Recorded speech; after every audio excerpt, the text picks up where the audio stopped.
Hola, tengo 71 años y vivo en San Diego. Hace 48 años, embarazada de 6 meses y con el corazón destrozado, subí a un escenario en Guadalajara para cantar en la boda del hombre que me abandonó, el padre de mi hija que nunca quiso reconocerla. Todos esperaban una canción tradicional, pero lo que escucharon fue la verdad cantada en cada verso, cada nota cargada con promesas rotas y mentiras descubiertas. Él palideció frente al altar mientras yo revelaba su traición a través de la música, delante de su familia, su nueva esposa y todos los invitados. Hoy rompo el silencio porque hay mujeres que necesitan saber que alzar la voz, aunque duela, aunque asuste, es el primer paso hacia la libertad. Si esta historia te toca el alma, déjame tu comentario, dale like y suscríbete. ¿Quieres saber cómo terminó todo y qué pasó después de aquel día que cambió mi vida para siempre? Me llamo Guadalupe Torres, tengo 72 años, y vivo en San Diego desde hace casi 5 décadas. Pero mi historia comienza mucho antes, en las calles empedradas de Guadalajara, cuando yo tenía apenas 23 años y creía que el amor verdadero lo conquistaba todo. Hoy, sentada en el porche de mi casa con vista al Océano Pacífico, mientras mis nietos juegan en el jardín y el aroma del café recién hecho flota por la ventana abierta, siento que finalmente ha llegado el momento de contar esta historia. No porque necesite liberarme de ella, hace años que hice las paces con mi pasado, sino porque sé que hay otras mujeres por ahí que necesitan escuchar que la valentía no siempre llega en momentos heroicos, sino en decisiones pequeñas que nos definen para siempre. ¿Alguna vez has tomado una decisión que sabías que cambiaría tu vida para siempre? Una de esas decisiones donde tu corazón late tan rápido que puedes sentirlo en tus oídos, donde tus manos tiemblan pero sigues adelante de todas formas. Yo tomé esa decisión en septiembre de 1976, cuando subí a un escenario con 6 meses de embarazo para cantar en la boda del hombre que me había abandonado. Pero déjenme empezar desde el principio, porque toda historia tiene raíces profundas que merecen ser contadas. Crecí en el barrio de Analco, en Guadalajara, donde el olor del pan dulce de la panadería Don Chuy se mezclaba cada mañana con el sonido de las campanas de la iglesia de San Juan de Dios. Mi madre vendía rebozos en el mercado, esos rebozos bellísimos tejidos a mano que las señoras usaban para ir a misa los domingos. Mi padre trabajaba en una tlapalería, y nosotros éramos gente trabajadora, honesta, respetada en nuestro barrio pero sin el dinero ni el apellido que en aquellos tiempos abrían todas las puertas. Desde niña, yo cantaba. Mi abuela, que en paz descanse, había sido cantante de radio en los años 40, y decía que yo había heredado su voz. A los 15 años ya me invitaban a cantar en las fiestas del barrio, en las serenatas, en las bodas. La gente se quedaba callada cuando yo cantaba esas rancheras llenas de dolor y pasión, esas canciones que hablaban de amores imposibles y corazones rotos. Nunca imaginé que un día yo misma viviría esas letras que tanto me gustaba interpretar. Conocí a Roberto cuando yo tenía 17 años. Él era 5 años mayor que yo, hijo de una familia de exportadores de tequila, gente importante con negocios que llegaban hasta San Diego y más allá. Era guapo, elegante, y cuando me cortejó con serenatas bajo mi ventana, cuando me prometió que construiríamos una vida juntos, yo le creí cada palabra. ¿Cómo no iba a creerle? Él me hablaba de una casa en San Diego, de grabar discos, de presentarme en los mejores teatros. Me hizo sentir como si mi voz pudiera llevarnos a cualquier parte del mundo. Durante 3 años fuimos novios. 3 años de paseos por la Plaza de Armas, de misas los domingos en la catedral, de tardes comiendo tortas ahogadas en el mercado mientras planeábamos nuestro futuro.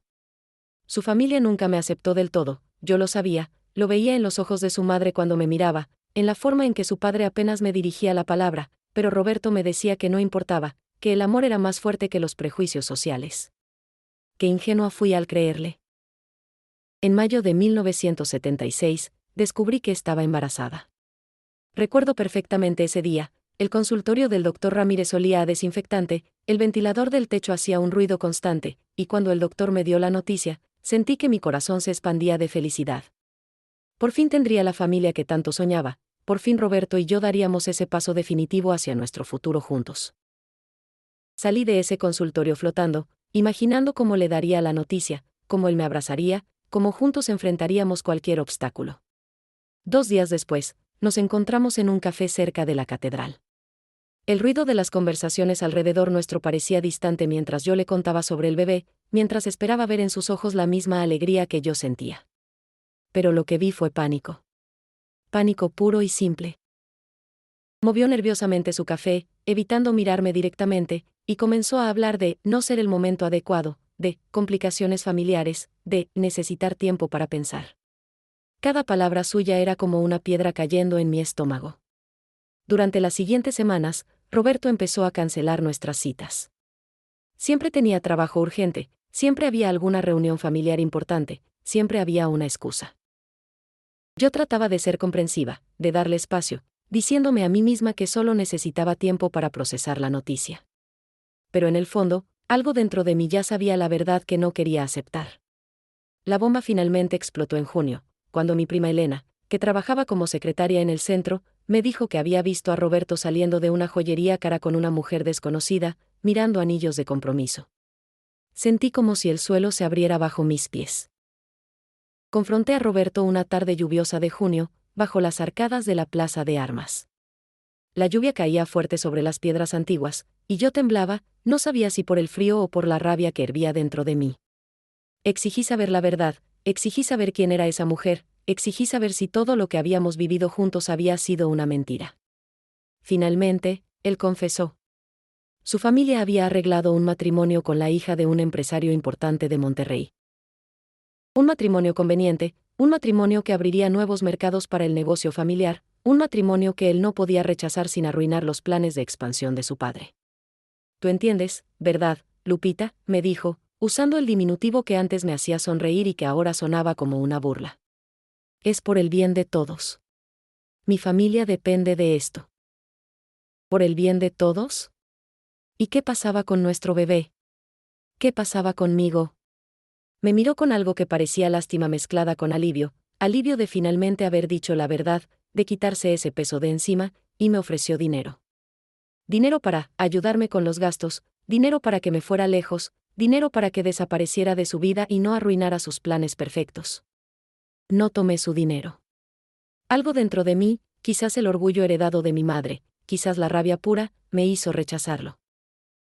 Le dije que no necesitaba su dinero manchado de cobardía, que mi hijo o hija crecería sabiendo que su madre había tenido dignidad cuando su padre no tuvo ninguna.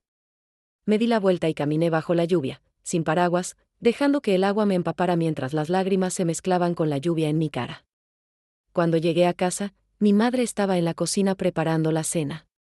El olor del mole llenaba la casa, un olor que normalmente me reconfortaba pero que ese día me revolvió el estómago. Tuve que contarles a mis padres la verdad, estaba embarazada, y el padre del bebé me había abandonado por un matrimonio arreglado. El silencio que siguió fue peor que cualquier grito. Mi padre, un hombre tradicionalmente machista, se levantó de la mesa sin decir palabra y se fue a su cuarto. No me habló durante días. Mi madre lloró, esas lágrimas silenciosas que son más dolorosas que cualquier reproche abierto, y me preguntó cómo habíamos permitido que esto sucediera, cómo había arruinado mi reputación, qué dirían los vecinos, cómo me casaría ahora. Para ella, mi mayor tragedia no era el corazón roto ni el abandono, sino la vergüenza social que esto traería a nuestra familia. Los días siguientes fueron los más oscuros de mi vida. Dejé de cantar, dejé de salir de casa, dejé de hacer todo excepto existir. Me quedaba en mi cuarto mirando el techo, sintiendo cómo mi bebé crecía dentro de mí mientras mi mundo exterior se desmoronaba. Los vecinos ya comenzaban a murmurar, en un barrio como el nuestro, los secretos no duraban mucho, y podía sentir las miradas de lástima y juicio cada vez que mi madre salía al mercado. Fue mi tía Carmela quien me salvó en ese momento oscuro. Tía Carmela era la hermana menor de mi madre, y era considerada la rebelde de la familia porque años atrás se había divorciado de un hombre que la maltrataba. En aquellos tiempos, una mujer divorciada era casi tan escandalosa como una madre soltera, así que ella entendía lo que yo estaba viviendo de una manera que nadie más en mi familia podía entender. Un sábado por la tarde, tía Carmela llegó a mi casa sin avisar. Entró a mi cuarto, abrió las cortinas dejando entrar la luz del sol que me lastimaba los ojos después de días en penumbra, y me dijo: «Guadalupe Torres, levántate de esa cama ahora mismo. No vas a dejar que ese cobarde destruya tu vida. Tienes una voz hermosa, tienes talento, y tienes un bebé que necesita una madre fuerte, no una madre derrotada». Sus palabras fueron como una bofetada que necesitaba. Me ofreció quedarme en su casa en el barrio de Santa Teresita, lejos de las miradas de juicio de los vecinos, lejos de la tensión constante con mis padres. Acepté su oferta esa misma tarde, empacando mis pocas pertenencias mientras mi madre lloraba en silencio y mi padre se quedaba en su cuarto. todavía sin dirigirme la palabra. La casa de tía Carmela era pequeña pero luminosa, llena de plantas y con un patio donde crecían geranios y bugambilias. Ella trabajaba como costurera, y su sala siempre olía a tela nueva y café recién hecho. Por las noches, mientras ella cosía y yo acariciaba mi barriga que crecía cada día, me contaba historias de su propia lucha por independizarse, por encontrar su voz en un mundo que quería que las mujeres permanecieran calladas y obedientes. Vivir en casa de tía Carmela fue como respirar por primera vez en semanas. Ella nunca me hizo sentir que era una carga o una vergüenza. Al contrario, me recordaba constantemente que mi bebé era una bendición, que mi valor no dependía de lo que un hombre cobarde hubiera decidido hacer con su vida. Poco a poco, empecé a salir de nuevo. Tía Carmela me llevaba al mercado con ella temprano por las mañanas, cuando el aire aún estaba fresco y los vendedores acababan de montar sus puestos. El olor de las flores frescas, de las frutas maduras, del pan recién horneado, comenzó a devolverme el apetito por la vida que había perdido. Sí, algunas personas me miraban con curiosidad o juicio, mi barriga empezaba a notarse bajo mis vestidos sueltos, pero tía Carmela caminaba a mi lado con la cabeza en alto, y su confianza era contagiosa. En julio, conseguí trabajo cantando en un restaurante turístico cerca de la catedral, el Patio Mexicano, se llamaba. El dueño, don Miguel, era amigo de mi tía y necesitaba una cantante para las noches de fin de semana. Al principio dudó cuando vio mi embarazo, ¿qué dirán los clientes? Pero cuando canté para él en la audición, cuando mi voz llenó el restaurante vacío con una ranchera de José Alfredo Jiménez, sus dudas se evaporaron. Tienes el don, muchacha, me dijo, secándose los ojos que se le habían humedecido. Y el don no se esconde por lo que la gente piense. Empecé a cantar los viernes y sábados por la noche. El restaurante se llenaba de turistas americanos y de tapatíos que venían a cenar después del teatro. Yo subía al pequeño escenario con mi vestido largo que disimulaba mi barriga, tomaba el micrófono, y dejaba que mi voz contara historias de amor y desamor, de esperanza y desilusión, de mujeres fuertes que sobrevivían a lo que la vida les ponía enfrente. Las propinas eran buenas, los americanos eran generosos cuando la música los emocionaba, y por primera vez en mi vida, estaba ganando mi propio dinero, dinero que podía ahorrar para mi bebé. Más importante aún, estaba recuperando algo que Roberto me había quitado, mi identidad como artista, como persona con talento y propósito más allá de ser la novia abandonada. Fue en el restaurante donde conocí a Héctor, un guitarrista argentino que tocaba música de tango los martes y miércoles. Héctor era mayor que yo, tal vez 40 años, con canas en las sienes y manos de artista llenas de callos de tanto tocar la guitarra. Nos hicimos amigos rápidamente, él nunca preguntó sobre mi embarazo, nunca me miró con lástima o juicio, solo con respeto de músico a músico. Una noche, después de que el restaurante cerró y mientras don Miguel contaba la caja, Héctor y yo nos quedamos tomando té de manzanilla en el patio vacío.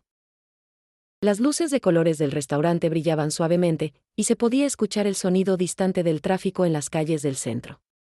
¿Has pensado en irte de aquí?, me preguntó Héctor de repente. A San Diego, quiero decir. Tengo contactos allá, restaurantes mexicanos que necesitan cantantes de verdad, no solo gente que cante canciones turísticas. Con tu voz, podrías hacer una carrera, Guadalupe. Una carrera de verdad. La idea me asustó y me emocionó al mismo tiempo. ¿Irme de Guadalajara? ¿Dejar todo lo que conocía, incluso con toda la vergüenza y el dolor que esta ciudad ahora representaba? Pero la semilla estaba plantada en mi mente, creciendo junto con mi bebé. Mientras tanto, las noticias sobre Roberto y su boda próxima llegaban a mí a través del inevitable chisme de barrio. La boda sería en septiembre, una celebración grande en la iglesia de San Juan de Dios, con recepción en el patio más elegante de Guadalajara. La novia era de una familia prestigiosa de Monterrey, y al parecer todo el mundo importante de Jalisco y Nuevo León estaría invitado. Lo que no esperaba era recibir, a finales de julio, un sobre elegante con mi nombre escrito en caligrafía perfecta. Era una invitación, no para ser invitada como invitada, sino para cantar en la boda. La madre de Roberto, que siempre había apreciado mi voz incluso cuando despreciaba mi origen, había insistido en que yo cantara durante la recepción. Al parecer, mantener las apariencias era más importante que reconocer la verdad incómoda de mi barriga de embarazo. Cuando le mostré la invitación a tía Carmela, sus ojos brillaron con una mezcla de indignación y oportunidad. «Qué descaro», dijo primero. «Quieren usar tu talento pero pretender que tú no existes como persona, como la madre del hijo de ese cobarde». Pero luego se quedó callada, pensativa, y me miró con una intensidad que no le había visto antes. Oh, dijo lentamente, podrías ir. Podrías cantar. Podrías usar tu voz no solo para entretenerlos, sino para decir tu verdad. Durante días, la invitación permaneció sobre la mesa de la cocina de tía Carmela, como un recordatorio constante de la decisión que tenía que tomar. Cada mañana, mientras tomaba mi café con pan dulce, la miraba y sentía una mezcla de rabia, dolor, y algo más que no podía identificar del todo. ¿Era valentía? ¿Era deseo de venganza? Era simplemente la necesidad de ser vista, de ser reconocida, de no desaparecer silenciosamente como Roberto y su familia esperaban. Mi bebé pateaba dentro de mí con más fuerza cada día, como si me recordara que ya no estaba tomando decisiones solo para mí. Tenía que pensar en qué tipo de madre quería ser. ¿Una madre que se escondía en las sombras, avergonzada? ¿O una madre que enseñaría a su hijo o hija que la verdad, aunque dolorosa, siempre valía más que la mentira cómoda? Una noche de agosto, mientras el calor sofocante de Guadalajara hacía difícil dormir, me senté en el patio de tía Carmela bajo las estrellas. Podía escuchar los grillos cantando, el ladrido lejano de algún perro, las voces de los vecinos conversando en sus propias casas. Pensé en mi abuela, la cantante de radio, y en todas las veces que me había dicho que la voz era un regalo que debía usarse con verdad y propósito. A la mañana siguiente, le dije a tía Carmela mi decisión, iba a aceptar la invitación. Iba a cantar en esa boda. Pero no iba a cantar las canciones románticas y predecibles que la familia de Roberto esperaba. Iba a cantar una verdad que necesitaba ser escuchada. Tía Carmela me abrazó fuerte, y pude sentir su orgullo y su preocupación mezclados en ese abrazo. Será difícil, mija, me advirtió. Habrá consecuencias. La gente hablará aún más. Que hablen, respondí, y en ese momento sentí una fuerza que no sabía que tenía. Ya están hablando de todas formas. Al menos ahora hablarán de mi verdad, no solo de su versión de los hechos. Comencé a trabajar en la canción inmediatamente. Elegí La traicionera, una ranchera clásica que todo el mundo conocía, pero empecé a modificar la letra con cuidado. Cada verso tenía que ser lo suficientemente claro para que quienes conocieran la verdad entendieran el mensaje, pero lo suficientemente metafórico para que no pudiera ser censurado como una acusación directa. Escribía por las noches, cuando el mundo estaba en silencio y solo mi bebé y yo estábamos despiertos. Mi tía dormía en su cuarto, y yo me quedaba en la mesa de la cocina con un cuaderno y un lápiz, probando diferentes palabras, diferentes giros de frase. Algunas noches lloraba mientras escribía, recordando todo lo que Roberto y yo habíamos compartido, todo lo que él había prometido y abandonado. Otras noches, sentía una claridad fría y poderosa, una determinación que me hacía escribir sin parar hasta que veía el amanecer por la ventana. Practicaba la canción en el restaurante, después de que los clientes se iban y solo quedaban don Miguel y Héctor limpiando las mesas. Héctor tocaba la guitarra para mí, siguiendo las modificaciones que yo había hecho a la melodía, y don Miguel escuchaba en silencio, secándose los ojos al final de cada ensayo. Es hermoso y es terrible al mismo tiempo, me dijo don Miguel una noche. Vas a romper corazones con esa canción, Lupita. Incluyendo el tuyo propio. Mi corazón ya está roto, le respondí. Ahora solo estoy decidiendo qué hacer con los pedazos. A mediados de agosto, algo inesperado sucedió. Una mujer joven, elegantemente vestida, apareció en el restaurante una tarde de martes cuando yo no estaba trabajando. Dejó un mensaje con don Miguel, quería hablar conmigo, era urgente, y me dejó una dirección en una colonia elegante de Guadalajara. Cuando fui a esa dirección 2 días después, descubrí que la mujer era Silvia, la novia de Roberto. La futura esposa del hombre que me había abandonado quería hablar conmigo. Mi primera reacción fue ira, cómo se atrevía a buscarme, pero algo en su mensaje había sonado desesperado, no arrogante. Nos encontramos en un café discreto, lejos del centro, donde era poco probable que alguien nos reconociera. Silvia era hermosa, con ese tipo de belleza que viene de buenos genes y mejor dinero, ropa cara, joyas discretas pero valiosas, ese aire de confianza que da una vida sin preocupaciones económicas. Pero sus ojos estaban rojos, como si hubiera llorado recientemente. Se sentó frente a mí y fue directa al punto. Sé sobre tu bebé, dijo en voz baja. Sé que es de Roberto. Mi cuerpo se tensó, preparándose para un ataque, para acusaciones o insultos. Pero lo que vino después me sorprendió completamente. Y quiero que sepas que yo tampoco quiero este matrimonio. Las palabras de Silvia quedaron suspendidas en el aire entre nosotras, tan inesperadas que por un momento pensé que había escuchado mal. ¿La novia no quería casarse? Debí haberme visto muy confundida porque ella sonrió con tristeza y continuó hablando. Mi familia y la familia de Roberto llevan meses planeando este matrimonio, explicó, moviendo nerviosamente su taza de café sin tomar un sorbo.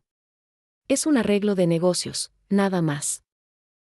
Mi padre quiere expandir sus fábricas textiles en Jalisco, y el padre de Roberto quiere acceso a los contactos de mi familia en Monterrey y Texas. Nosotros somos solo piezas en su juego de ajedrez empresarial. Me quedé mirándola, tratando de procesar esta información.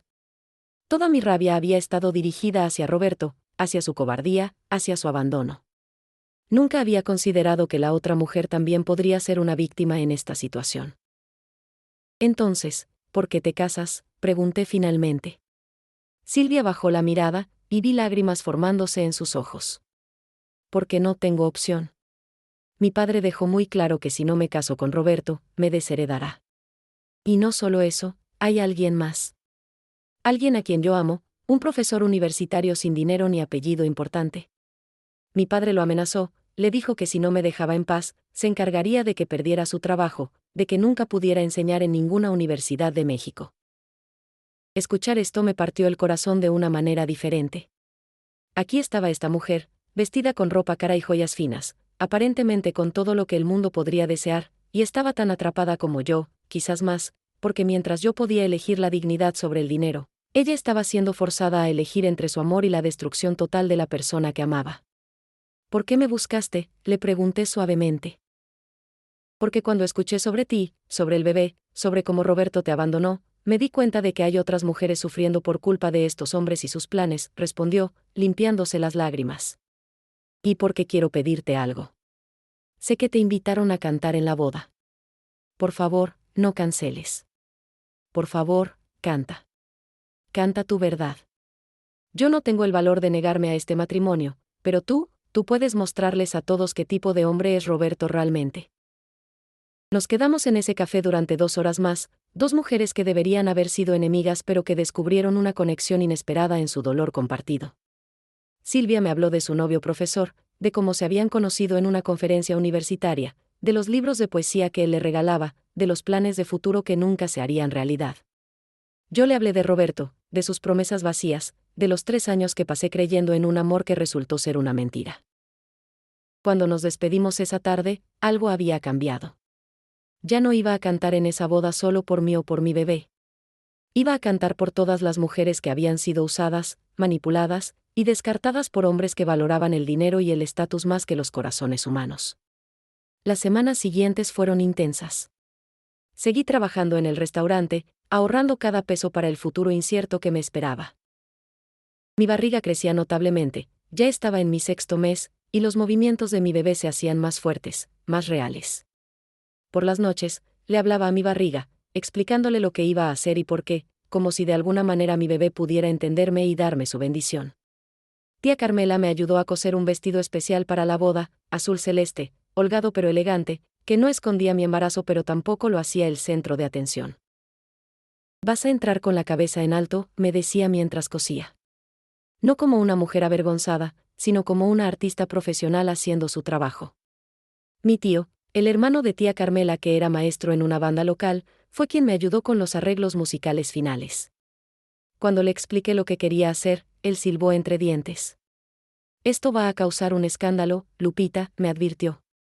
Pero tienes razón. A veces los escándalos son necesarios para que la verdad salga a la luz. Una semana antes de la boda, me llegó información perturbadora. La cocinera de la familia de Roberto, doña Petra, una señora mayor que siempre había sido amable conmigo cuando visitaba la casa de Roberto, vino a buscarme al restaurante. Estaba nerviosa, mirando sobre su hombro como si temiera ser vista. Tengo que decirte algo, niña, me dijo con voz temblorosa. Algo que he guardado por mucho tiempo pero que ya no puedo callar. Me llevó a un rincón apartado del restaurante y me contó una historia que me heló la sangre. Roberto no era la primera vez que hacía esto. Había habido al menos 2 muchachas antes que yo, jóvenes trabajadoras que él había seducido con promesas de amor y futuro, solo para abandonarlas cuando su familia arreglaba matrimonios convenientes. Una de esas muchachas había tenido que irse del estado con su familia para escapar de la vergüenza. La otra había perdido su bebé por el estrés y el dolor. Su madre siempre arreglaba todo con dinero o amenazas, continuó doña Petra, con lágrimas corriendo por sus mejillas arrugadas. Pero yo no puedo seguir callada. No es justo lo que hacen con ustedes, las muchachas pobres que cometen el error de creer en las palabras dulces de un hombre rico. Esa noche, no pude dormir. La rabia que sentía era tan grande que me quemaba por dentro. Roberto no era simplemente un hombre cobarde que había cedido a las presiones familiares, era un depredador sistemático, alguien que usaba su posición y su encanto para manipular a mujeres jóvenes, sabiendo que su familia limpiaría cualquier problema que resultara. Modifiqué mi canción una última vez. Ahora no era solo sobre mi dolor personal, era sobre un patrón de abuso, sobre un sistema que protegía a los hombres ricos mientras destruía a las mujeres pobres, sobre la valentía que toma decir la verdad cuando todos prefieren el silencio cómodo. Los últimos días antes de la boda pasaron en una extraña mezcla de calma y tormenta. En el exterior, yo mantenía mi rutina, cantaba en el restaurante, paseaba por el mercado con tía Carmela, sentía los movimientos de mi bebé haciéndose más fuertes dentro de mí. Pero en el interior, había una determinación creciendo como una tormenta que sabe que pronto estallará. El viernes antes de la boda del sábado, Silvia me envió otro mensaje. Quería verme una vez más. Esta vez nos encontramos en un parque pequeño cerca del barrio de Santa Teresita, donde era poco probable que alguien de nuestros círculos sociales nos viera juntas. Ella llegó con gafas de sol y un pañuelo cubriendo su cabello, como una estrella de cine tratando de pasar desapercibida. Nos sentamos en una banca bajo un árbol de jacaranda, sus flores moradas cayendo suavemente alrededor de nosotras con la brisa de la tarde. Mañana es el día, dijo ella, y pude escuchar el temblor en su voz. En unas horas estaré casada con un hombre que no amo, mientras el hombre que sí amo estará dando clases en la universidad, tratando de olvidarme. Y yo estaré cantando la verdad que todos están tratando de esconder, respondí. Silvia asintió. He estado pensando mucho en esto, Guadalupe. Sobre lo que significa el valor. Durante toda mi vida, pensé que ser valiente significaba hacer lo que tu familia espera, cumplir con tu deber, mantener la paz. Pero ahora me doy cuenta de que eso no es valentía, es cobardía disfrazada de obediencia. Sus palabras resonaron profundamente en mí. Durante meses, yo también había luchado con la idea de qué significaba ser valiente. ¿Era valiente aceptar silenciosamente mi destino como madre soltera? ¿O era más valiente exponer la verdad, aunque doliera, aunque causara escándalo, aunque me hiciera más vulnerable? ¿Qué harás después de mañana?, me preguntó Silvia. Me iré, le respondí, sorprendida por mi propia claridad. Era la primera vez que decía esas palabras en voz alta, pero en el momento en que las dije, supe que era verdad. Tengo contactos en San Diego. Después de que nazca mi bebé, cruzaré la frontera y comenzaré de nuevo. No puedo quedarme en Guadalajara cargando con la vergüenza que otros quieren ponerme encima. Te envidio, dijo Silvia suavemente. Tú puedes irte, comenzar de nuevo. Yo estaré atrapada en este matrimonio, en esta vida de mentiras elegantes y cenas formales, fingiendo que todo está bien mientras mi corazón está en otro lugar. La miré a los ojos y vi algo que me sorprendió, ella me envidiaba a mí. Esta mujer con su dinero, su belleza, su apellido importante, envidiaba a la mujer embarazada y abandonada porque yo tenía algo que ella no tenía, libertad para elegir mi propio camino, aunque ese camino fuera difícil. Nunca es demasiado tarde para cambiar tu vida, le dije, tomando su mano. Si yo puedo tener el valor de cantar esa canción mañana, tú puedes tener el valor de elegir tu propia felicidad, Silvia. Ella lloró entonces, lágrimas que corrían por debajo de sus gafas de sol, y nos quedamos así por un largo rato, dos mujeres en una banca de parque, unidas por el dolor que los mismos sistemas y las mismas expectativas les habían causado. Cuando nos despedimos esa tarde, ambas sabíamos que probablemente no nos volveríamos a ver. Nuestras vidas estaban tomando caminos muy diferentes. Pero en esos momentos compartidos, habíamos encontrado algo valioso, la comprensión de que no estábamos solas en nuestra lucha, que había otras mujeres en todas partes enfrentando las mismas presiones, los mismos sacrificios, las mismas elecciones imposibles. Esa noche, tía Carmela me ayudó a preparar todo para el día siguiente. Planchamos el vestido azul celeste, pulimos mis zapatos negros, practicamos una última vez la canción. Mi tío llegaría temprano para recogerme, él era el maestro de la banda que tocaría en la boda, y había arreglado todo para que yo pudiera cantar mi canción sin que nadie supiera de antemano que había cambiado en la letra. ¿Tienes miedo?, me preguntó tía Carmela mientras cepillaba mi cabello largo frente al espejo. Estoy aterrorizada, admití. Pero más que miedo, siento liberación.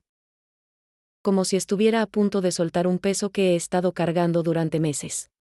Ese peso es la verdad, dijo ella, besando la parte superior de mi cabeza. Y la verdad siempre pesa hasta que la dices en voz alta.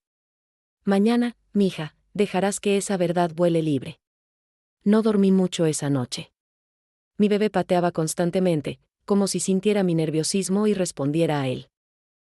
Me quedé despierta mirando el techo, practicando la canción una y otra vez en mi mente, imaginando las caras de las personas cuando empezaran a entender lo que estaba cantando. Pensé en Roberto, en cómo había pasado de ser el gran amor de mi vida a ser el símbolo de todo lo que estaba mal en un sistema que valoraba el dinero sobre los sentimientos, el estatus sobre la integridad, la apariencia sobre la verdad. Pensé en su madre, con su elegancia fría y su determinación de proteger la reputación familiar a cualquier costo. Pensé en su padre, haciendo negocios mientras su hijo destruía vidas jóvenes. Pero más que nada, pensé en mi bebé. En el futuro que le esperaba, en las historias que le contaría algún día sobre esta noche, sobre su madre que tuvo el valor de pararse frente a todos y cantar la verdad.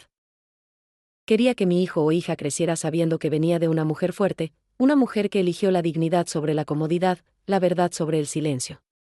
Cuando finalmente el amanecer comenzó a iluminar el cielo de Guadalajara, me levanté de la cama sintiéndome extrañamente tranquila.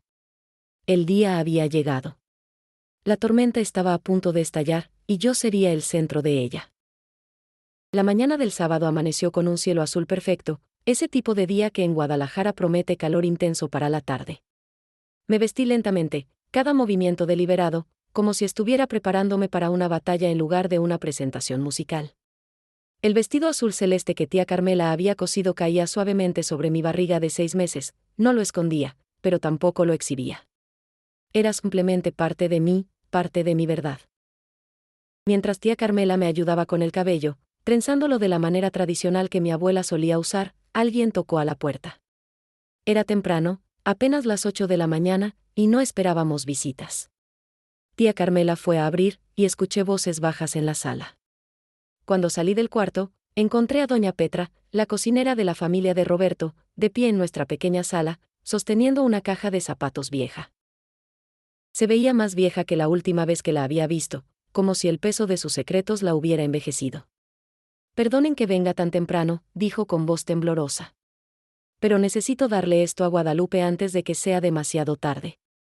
Me entregó la caja con manos temblorosas. Cuando la abrí, encontré un montón de cartas viejas, algunas amarillentas por el tiempo, algunas más recientes. Al hojearlas rápidamente, mi corazón comenzó a latir más rápido.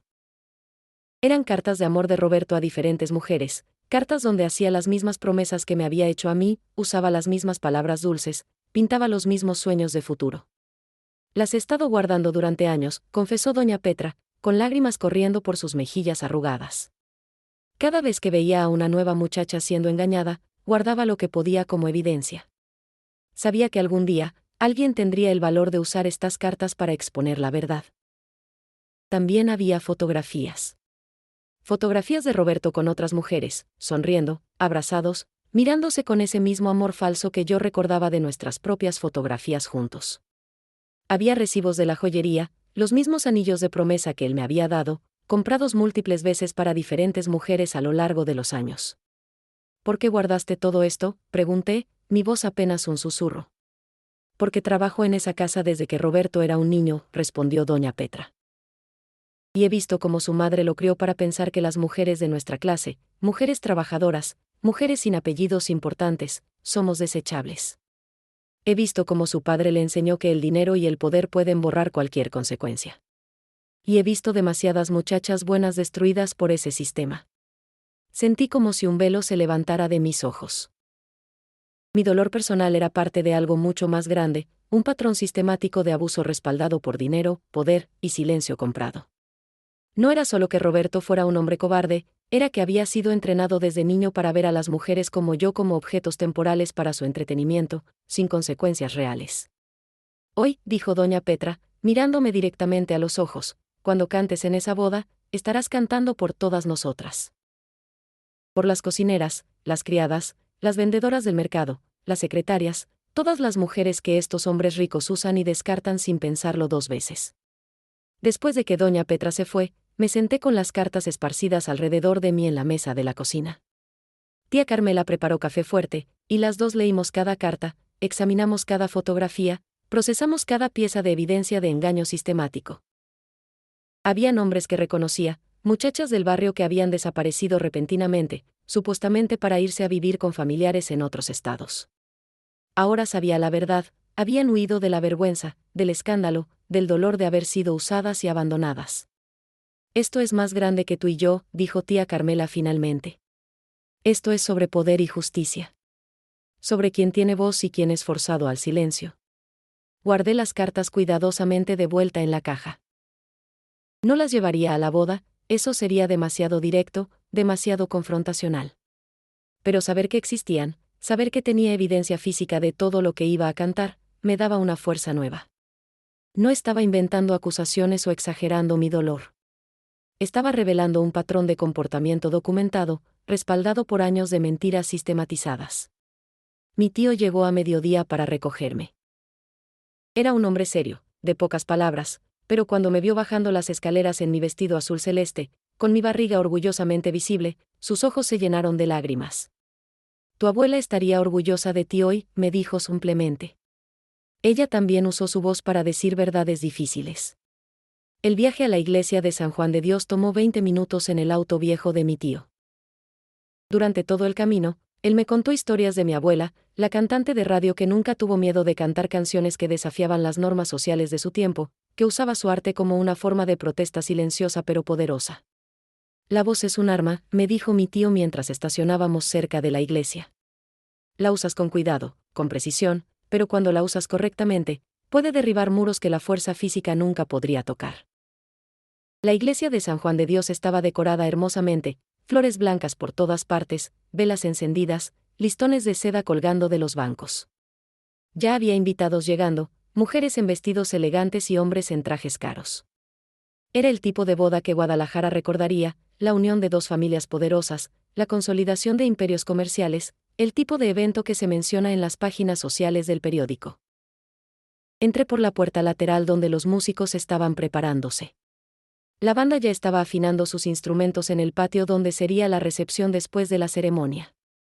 Mi tío me presentó a los otros músicos como la cantante especial, y aunque algunos me miraron con curiosidad, especialmente mi barriga, nadie hizo preguntas. En el mundo de los músicos profesionales, hay un código: cada artista tiene su historia, y no es asunto tuyo juzgarla. La ceremonia religiosa fue larga y tradicional. Desde mi posición en el área de los músicos, podía ver todo sin ser el centro de atención. Vi a Roberto en el altar, nervioso pero impecable en su traje negro. Vi a Silvia caminando por el pasillo del brazo de su padre, hermosa en su vestido blanco pero con ojos que no reflejaban alegría sino resignación. Vi a las familias en los bancos principales, la madre de Roberto con su expresión de satisfacción controlada, el padre de Silvia con su aire de hombre de negocios que acaba de cerrar un trato importante. Durante la ceremonia, mi bebé comenzó a patear con fuerza, como si también sintiera la tensión del momento. Puse mi mano sobre mi barriga, sintiéndome conectada a esta nueva vida que pronto llegaría, recordándome por qué estaba aquí, por qué esto era importante. Cuando la ceremonia terminó y los invitados comenzaron a moverse al patio para la recepción, mi corazón comenzó a latir más rápido. La banda tocó música alegre mientras los meseros servían tequila y champán, mientras las mesas se llenaban de comida elegante, mole, carnitas, tortillas hechas a mano, postres franceses que habían sido importados especialmente para la ocasión. Mi tío me dio la señal. Era hora. La banda terminó su pieza actual, y el maestro de ceremonias anunció: y ahora, para su entretenimiento, la talentosa cantante Guadalupe Torres nos obsequiará con una canción tradicional. El murmullo de conversaciones continuó mientras yo caminaba al pequeño escenario montado en un extremo del patio. Pero cuando la gente comenzó a verme, cuando vieron mi vestido azul celeste, mi barriga claramente visible de 6 meses de embarazo, el murmullo se transformó en silencio shock. Pude ver los ojos de la gente abrirse con sorpresa, pude ver cómo algunos invitados se volteaban hacia otros para susurrar comentarios, pude ver la cara de Roberto volverse completamente blanca. Tomé el micrófono con manos que ya no temblaban. Toda la preparación, todo el miedo, toda la anticipación de este momento, todo se evaporó en el instante en que sentí el peso del micrófono en mi mano. Esto era lo que sabía hacer. Esto era mi elemento. Esto era mi poder. Buenas tardes, dije, mi voz clara y fuerte amplificada por los altavoces. Les voy a cantar una ranchera tradicional, pero con algunas modificaciones personales. Mi tío comenzó la introducción musical en su guitarra. Era una melodía que todos conocían, que todos habían escuchado cientos de veces. Pero cuando comencé a cantar, cuando las palabras modificadas comenzaron a salir de mi boca, el silencio en el patio se hizo absoluto. Canté sobre promesas rotas, sobre palabras dulces que escondían mentiras amargas. Canté sobre hombres que siembran hijos como quien planta semillas y luego pretenden que nunca existieron. Canté sobre familias que prefieren la reputación sobre la verdad, el dinero sobre la humanidad. Canté sobre mujeres que cargan el peso de la vergüenza que debería pertenecer a los hombres que las abandonaron. Cada verso estaba cuidadosamente construido, metafórico suficiente para ser poético, pero directo suficiente para que nadie pudiera dudar de que estaba hablando realmente. Vi cómo la madre de Roberto se ponía rígida en su asiento, como el padre de Silvia fruncía el ceño confundido, como algunas de las señoras mayores comenzaban a comprender y sus ojos se llenaban de lágrimas. Cuando llegué al verso final, cambié mi postura. Miré directamente a Roberto, que estaba congelado en su lugar junto a su nueva esposa, y canté las líneas que había practicado miles de veces, sobre hombres que coleccionan corazones rotos como trofeos, sobre bebés no reconocidos que crecerán sabiendo la verdad de sus padres cobardes, sobre mujeres que encuentran su fuerza no en la aceptación de los demás sino en su propia dignidad intacta. Mi voz se elevó en el crescendo final, llenando el patio, sobrepasando el silencio incómodo, demandando ser escuchada. Y cuando la última nota resonó y se desvaneció en el aire tibio de la tarde de Guadalajara, el silencio que siguió fue tan profundo que podía escuchar mi propio corazón latiendo. Entonces algo inesperado sucedió. Una de las señoras mayores, una tía o abuela de alguien, no estaba segura, comenzó a aplaudir. Lentamente, sin pánico, aplausos que sonaban casi como desafío. Luego otra mujer se unió. Y otra. Y otra más. No todos aplaudían, de hecho, muchos de los hombres importantes y las esposas elegantes se quedaron sentados en silencio shocked, sin saber cómo reaccionar ante esta ruptura escandalosa del protocolo social. Pero suficientes mujeres aplaudían, mujeres que habían vivido sus propias historias de corazones rotos, de promesas incumplidas, de silencios forzados, que el sonido llenaba el patio como una afirmación, como una validación, como un testimonio colectivo de verdades no dichas finalmente expresadas. La madre de Roberto se levantó abruptamente, su silla arrastrándose ruidosamente contra el piso de azulejos. «Esto es un ultraje», exclamó, su voz cortando a través de los aplausos. Esta muchacha nos ha faltado al respeto gravemente. Pero antes de que pudiera continuar, otra voz la interrumpió. Era Silvia. La novia, todavía en su vestido blanco inmaculado, se había levantado también. No, dijo Silvia, su voz temblando pero firme. Lo que es un ultraje es obligar a la gente a vivir mentiras. Lo que es un ultraje es construir imperios sobre los corazones rotos de mujeres jóvenes. El patio explotó en murmullos. Roberto trataba de tomar el brazo de Silvia, de callarla, pero ella se alejó de él. Guadalupe cantó la verdad, continuó Silvia, ahora con lágrimas corriendo por su cara. Y yo no puedo seguir siendo parte de esta mentira. Lo que sucedió después fue como ver un edificio cuidadosamente construido colapsar en cámara lenta. Silvia se quitó el velo de novia, dejándolo caer al suelo del patio como una rendición de bandera blanca. Roberto intentaba acercarse a ella, murmurando palabras que no podíamos escuchar desde donde yo estaba, pero ella se alejaba cada vez más, sacudiendo la cabeza. La madre de Roberto se había vuelto hacia mí, su cara roja de ira y vergüenza. Tú, me gritó, señalándome con un dedo acusador. Tú has arruinado este día con tus mentiras y tu drama. Pero antes de que yo pudiera responder, doña Petra, la cocinera que había estado sirviendo discretamente durante la recepción, dio un paso adelante desde las sombras donde los empleados observaban. En sus manos llevaba la caja de zapatos, la misma que me había traído esa mañana. No son mentiras, dijo doña Petra con voz fuerte, más fuerte de lo que yo la había escuchado hablar antes. Y puedo probarlo. Abrió la caja justo ahí, en medio del patio, y comenzó a sacar las cartas, las fotografías, los recibos. Las esparció sobre una de las mesas elegantemente decoradas, evidencia tangible de años de engaños sistemáticos. Los invitados más cercanos se acercaron, curiosos, y pronto había un círculo de gente mirando esos documentos, murmurando entre ellos, conectando puntos que nunca habían querido ver. He trabajado en esa casa durante 30 años, continuó doña Petra, su voz temblando pero decidida. Y he visto cómo este joven hacía lo mismo una y otra vez. Promesas de amor, anillos de compromiso, planes de futuro, todo falso, todo calculado. Y cada vez que una muchacha quedaba embarazada o se volvía demasiado problemática, la familia la hacía desaparecer con dinero o amenazas. El padre de Roberto se levantó entonces, su cara púrpura de rabia. Esta mujer está despedida, rugió. Y cualquiera que escuche estas difamaciones enfrentará consecuencias legales. Pero su voz sonaba hueca, defensiva, la voz de un hombre que sabe que sus amenazas ya no tienen el poder que solían tener. Porque la verdad, una vez dicha en voz alta, no puede ser amenazada de vuelta al silencio. Fue entonces cuando Silvia hizo algo completamente inesperado. Caminó directamente hacia mí, todavía en su vestido de novia, y me abrazó. Allí, en medio de su propia boda arruinada, frente a todos los invitados importantes de Guadalajara, abrazó a la mujer embarazada que supuestamente había arruinado su día especial. Gracias, susurró en mi oído. Gracias por tener el valor que yo no tuve. El abrazo duró solo unos segundos, pero en ese momento, algo cambió en el patio. Las mujeres que habían estado aplaudiendo mi canción ahora se acercaban, formando una especie de barrera protectora alrededor de Silvia y de mí. No todas, muchas de las señoras mayores más conservadoras permanecían en sus asientos, claramente escandalizadas, pero suficientes como para hacer una declaración. La tía de alguien, después supe que era una prima de la familia de Silvia, habló entonces. He escuchado rumores sobre el joven Roberto durante años, dijo, su voz clara y firme. Rumores que siempre fueron silenciados, que siempre fueron llamados chismes maliciosos. Pero donde hay humo, hay fuego. Y aquí veo mucho humo. Otra mujer se unió, luego otra.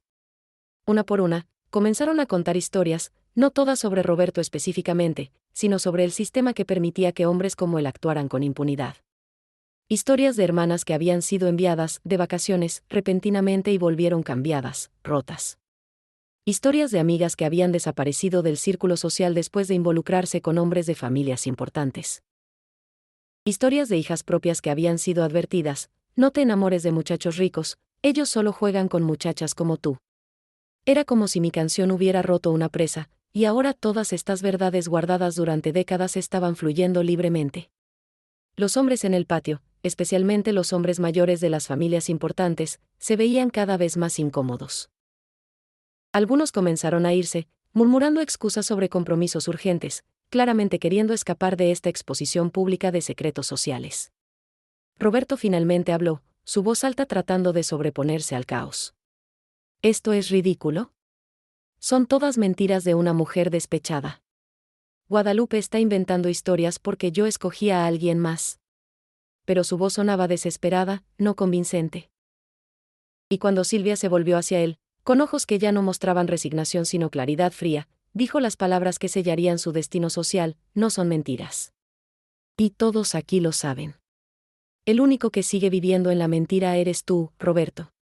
Mi tío se acercó a mí entonces, tocando suavemente mi hombro. Es hora de irte, mija, me dijo suavemente. Has dicho lo que viniste a decir. Has hecho lo que viniste a hacer. Ahora déjalos procesar las consecuencias. Tenía razón. Mi trabajo aquí estaba terminado. Había cantado mi verdad, había expuesto el patrón de abuso, había dado voz a todas las mujeres que habían sido silenciadas antes que yo. Quedarme más tiempo solo me pondría en el centro de un drama que ahora se estaba desarrollando más allá de mi historia personal. Mientras caminaba hacia la salida, varias mujeres me detuvieron para tocar mi mano, para murmurar palabras de apoyo, para agradecerme por mi valentía. Una señora mayor, con lágrimas en sus ojos, me dijo, mi hija, hace 20 años, nunca supimos exactamente qué pasó, pero después de hoy, creo que finalmente lo entiendo. Cuando llegué a la puerta del patio, me volví una última vez. Vi a Silvia hablando intensamente con su padre, claramente en medio de una discusión seria. vi a Roberto rodeado por su familia, que trataba de controlar el daño, de minimizar el escándalo. Vi a las mujeres todavía reunidas en pequeños grupos, compartiendo historias, comparando experiencias, encontrando solidaridad en sus luchas compartidas. Y vi a doña Petra, todavía de pie junto a la mesa donde había esparcido la evidencia, como una guardiana silenciosa de verdades finalmente reveladas. Los siguientes días después de la boda fueron un torbellino. La historia se esparció por Guadalajara como fuego en temporada seca, cada versión un poco más dramática que la anterior, cada retelling añadiendo nuevos detalles. Algunos me pintaban como una heroína valiente, otros como una mujer despechada causando escándalo. Pero para mí, lo que otros pensaban ya no importaba tanto como lo que yo sabía en mi corazón, había dicho mi verdad, y esa verdad había resonado con suficientes personas como para hacer una diferencia. Silvia me buscó 2 días después de la boda. Llegó a la casa de tía Carmela sin avisar, ahora vestida en ropa simple, jeans y una blusa blanca, sin maquillaje elaborado ni joyas costosas. Se veía 10 años más joven, más ligera, como si se hubiera quitado un peso invisible de los hombros. No me casé con él, me dijo, sentándose en la mesa de la cocina donde tía Carmela nos sirvió café. Después de todo lo que pasó en la recepción, después de toda la verdad que salió a la luz, simplemente no pude. Mi padre estaba furioso, pero mi madre, sorprendentemente, me apoyó. Resulta que ella también tenía su propia historia de amor perdido, de matrimonio arreglado, de años viviendo con las decisiones que otros tomaron por ella. Silvia me contó que había contactado a su profesor, el hombre que realmente amaba, y que juntos estaban planeando una vida diferente, más simple, pero honesta.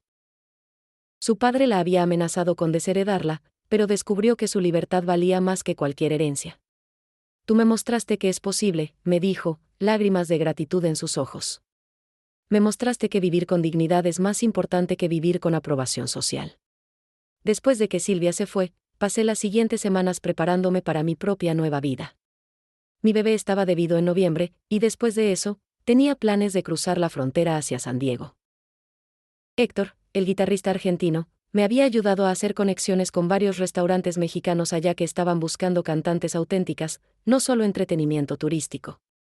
El dinero que había ahorrado de mi trabajo en el restaurante, más algunas contribuciones inesperadas de mujeres que habían escuchado mi historia y querían ayudar, donaciones anónimas dejadas con doña Petra o con tía Carmela, era suficiente para comenzar. No sería fácil, criar un bebé sola en un país nuevo, pero ya nada podía ser más difícil que lo que ya había enfrentado. Mi bebé, mi hermosa hija a quien llamé Esperanza, nació el 23 de noviembre de 1976. El momento en que la sostuve por primera vez, cuando miré sus ojos oscuros tan parecidos a los míos, supe que cada decisión difícil había valido la pena. Esta niña crecería sabiendo que su madre nunca se había rendido, que había elegido la verdad sobre la conveniencia, la dignidad sobre el silencio. 3 semanas después del nacimiento de Esperanza, con la ayuda de tía Carmela y los contactos de Héctor, crucé la frontera hacia San Diego. Fue aterrador y emocionante al mismo tiempo, dejar todo lo que conocía, todo lo familiar, para comenzar completamente de nuevo. Pero también fue liberador.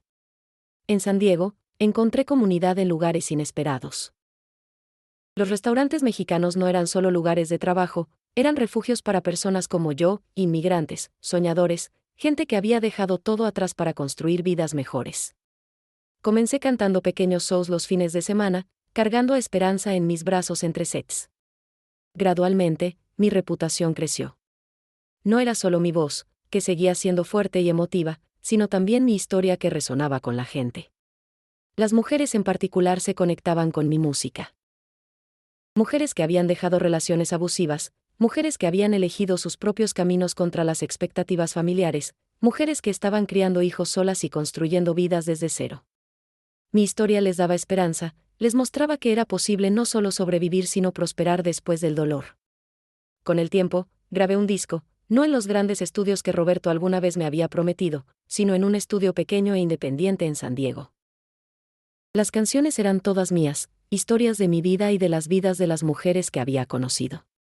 Una de las canciones era la ranchera modificada que había cantado en la boda, ahora refinada y grabada profesionalmente. Se volvió, inesperadamente, algo así como un himno underground para mujeres atravesando divorcios o rupturas difíciles. Años más tarde, cuando Esperanza tenía 10 años y ya entendía más del mundo, finalmente le conté la historia completa, no solo que su padre nos había abandonado, sino todo, la boda, la canción, la valentía que tomó pararse frente a todos y decir la verdad. Ella me miró con esos ojos grandes y serios que tenía incluso de niña, y me dijo, mamá, quiero ser valiente como tú cuando crezca. Le expliqué que la valentía no siempre se ve como lo que yo hice ese día en la boda. A veces, la valentía es simplemente levantarse cada mañana y seguir adelante cuando todo es difícil. Es elegir amarte a ti misma cuando otros te han rechazado. Es criar a un bebé sola cuando el mundo te dice que deberías estar avergonzada. Es cantar tu verdad, en voz alta o en silencio, incluso cuando tiemblas de miedo.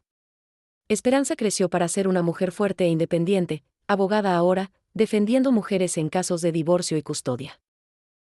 Dice que mi historia fue su inspiración, que ver cómo yo construí una vida de dignidad de las cenizas de la vergüenza le mostró que cualquier mujer puede recrearse, puede redefinirse, puede elegir su propio destino. Nunca volví a ver a Roberto. Escuché a través del chisme comunitario que su matrimonio eventualmente se disolvió. Parece que Silvia sí logró dejarlo un año después, encontrando finalmente el valor para elegir su propia felicidad. Roberto se casó eventualmente con otra mujer de su círculo social, alguien dispuesta a ignorar su reputación manchada a cambio de la seguridad económica que su apellido ofrecía. La verdad es que dejó de importarme qué pasó con él. Mi vida no giraba alrededor de mi abandono o mi dolor, giraba alrededor de la familia que construí, la música que creé, las mujeres que ayudé al compartir mi historia. Convertí mi herida en sabiduría, mi vergüenza en fortaleza. Ahora, décadas más tarde, sentada en el porche de mi casa en San Diego con mis nietos jugando en el jardín, puedo mirar atrás sin amargura. Fue difícil, Dios sabe que fue difícil. Hubo noches de lágrimas, días de duda, momentos donde cuestioné cada decisión. Pero también hubo alegría, la alegría de ver a mi hija graduarse de la universidad, la alegría de cantar para audiencias que realmente apreciaban mi arte, la alegría de saber que mi historia ayudó a otras mujeres a encontrar sus propias voces. A las mujeres jóvenes que ahora me buscan para consejos, y hay muchas, sorprendentemente, siempre les digo lo mismo, tu valor no está determinado por quien te elige o te rechaza. Tu valor es inherente, permanente, inquebrantable. Y cuando alguien trate de silenciarte, de esconder tu verdad, de hacerte pequeña para que sus mentiras parezcan más grandes, canta, mi amor. Canta tan fuerte como puedas. Porque tu voz tiene poder, y tu verdad merece ser escuchada. La canción que canté en esa boda hace tantos años no solo cambió mi vida, cambió la conversación en toda una comunidad. Poco a poco, más mujeres comenzaron a hablar, a negarse a ser silenciadas, a exigir dignidad y respeto. No cambiamos el mundo de la noche a la mañana, pero plantamos semillas que siguieron creciendo mucho después de que yo me fuera de Guadalajara. Y esa, al final, es la lección más importante que puedo transmitir: cada acto de valentía, por pequeño o grande que sea, planta una semilla. Tal vez tú nunca veas el árbol completo que crece de esa semilla, pero confía en que crecerá. Confía en que tu verdad importa. Confía en que tu voz tiene el poder de cambiar no solo tu propia vida, sino las vidas de todas las mujeres que vendrán después de ti. Canto todavía, incluso a mi edad. Mi voz no es tan fuerte como antes, pero lleva décadas de experiencia, de dolor transformado en sabiduría, de vergüenza convertida en orgullo. Y cuando canto, todavía pienso en ese día de septiembre de 1976, cuando una joven de 23 años con 6 meses de embarazo subió a un escenario y decidió que su dignidad valía más que la aprobación de cualquiera. Esa decisión definió el resto de mi vida, no porque causó un escándalo, sino porque me enseñó quién realmente era. Aprendí que era más fuerte de lo que pensaba, más valiente de lo que me habían enseñado a ser, más capaz de lo que el mundo me decía que podía ser. Y esa lección, esa verdad fundamental sobre mi propio poder, nadie podrá quitármela nunca. A todas las mujeres que lean o escuchen esta historia, tú también tienes ese poder. Está dentro de ti, esperando ser descubierto, esperando el momento en que decidas que tu verdad es más importante que su conveniencia. Cuando llegue ese momento, y llegará, porque la vida tiene una manera de darnos oportunidades de elegir entre nuestro silencio y nuestra voz, espero que recuerdes esta historia. Espero que recuerdes que una joven en Guadalajara una vez eligió cantar, y que esa canción resonó mucho más allá de ese patio de boda, mucho más allá de esa tarde de septiembre, tocando vidas que ni siquiera podía imaginar. Tu voz importa. Tu verdad importa. Tú importas. Nunca lo olvides.